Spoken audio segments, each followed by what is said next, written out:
সবাইকে শুভ জন্মাষ্টমীর শুভেচ্ছা। তো সকাল সকাল স্নান সেরে আমি পুজোর সব কিছু তৈরি করে তারপর এখানে বসেছিলাম আমাদের নাড়ুগোপালকে সুন্দর করে সাজানোর জন্য আর আসনটাকে সুন্দর করে রেডি করার জন্য। তো আমার ইচ্ছা ছিল যে পুজোটা আমি আজ সন্ধ্যায় করব, কিন্তু আমার কাকির হঠাৎ বিপিটা অনেক লো হয়ে যায়, যার কারণে আমাদেরকে পুজোটা অনেক তাড়াতাড়ি মানে সকালের দিকেই সারতে হচ্ছিল।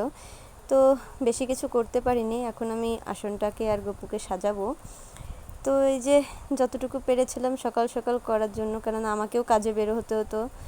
সন্ধ্যা পর্যন্ত তো আর আমি একা থাকতে পারতাম, সবাই তো আর থাকতে পারতো না। এখন সবাইকে না নিয়ে তো আর পুজোতেও বসা যায় না, এটা বেমানান দেখা যায়।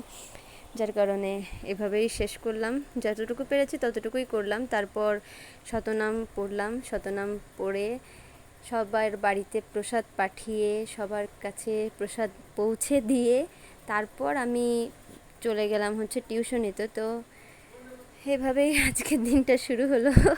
কিন্তু আমি উপোস ছিলাম, খাওয়ার সময় আমার হয়নি উপোস ভাঙার। তো এই যে ফটাফট আমি এখানে প্রণামটা সেরে নিয়ে তারপর রেডি হয়ে বেরিয়ে গেলাম টিউশনিতে যাওয়ার উদ্দেশ্যে।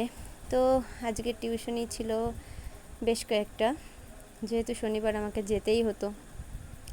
আর প্রথম টিউশনিটা শেষ করার পর যখন আমি দ্বিতীয় স্টুডেন্টের বাড়িতে গেলাম, তখন সে বলে, দিদি আজকে আমি গান গাইবো না, আজকে আমাকে তোমার একটা প্রজেক্ট রেডি করে দিতে হবে। তুমি যেহেতু ভালো আর্ট করতে পারো, আমাকে একটা আমার স্কুলের এই প্রজেক্টটা রেডি করে দাও। তো প্রজেক্টের ছবি তুলতে তো আমি ভুলে গিয়েছিলাম, তো আমার কাছে একটা ডেমো আছে, এই যে এটাই তৈরি করেছিলাম আজকে। তারপর বাজে প্রায় 2:30, আমি তখন বাড়ি ফিরছি, আর তখনও আমি উপোস। মানে খাওয়ার সময় পাইনি। আর বাড়িতে এসে খাবো কি, এই যে কচিকাচাগুলো আমার জন্য অপেক্ষা করে বসে আছে, কেউ রাধা সাজবে, কেউ কৃষ্ণ সাজবে। এখন ওদের আবদার তো আমাকে পূরণ করতেই হতো। তো যাই হোক, বাচ্চাটাকে সাজাতে যেত আমার একদম হালুয়া টাইট।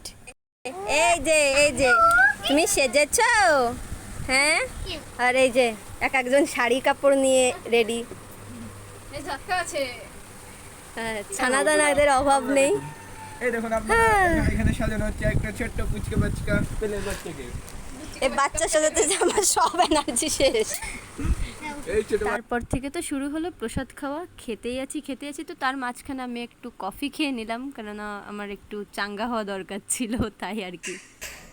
এভাবেই আমাদের জন্মাষ্টমীটা কাটলো, মানে আমার কাটলো আর কি। সকাল থেকে পুজো শেষ করা পর্যন্ত শুধুমাত্র প্রসাদ খেয়েছি।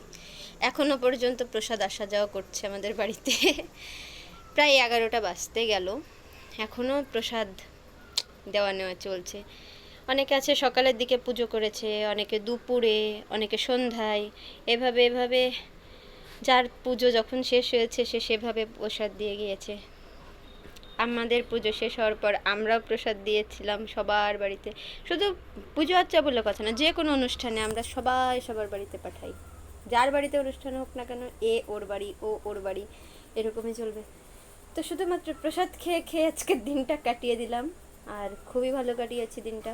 তোমাদের কাদের আজকের দিনটা কেমন কেটেছে, ভালো কেটেছে না কিভাবে কেটেছে, আমাকে অবশ্যই জানিও।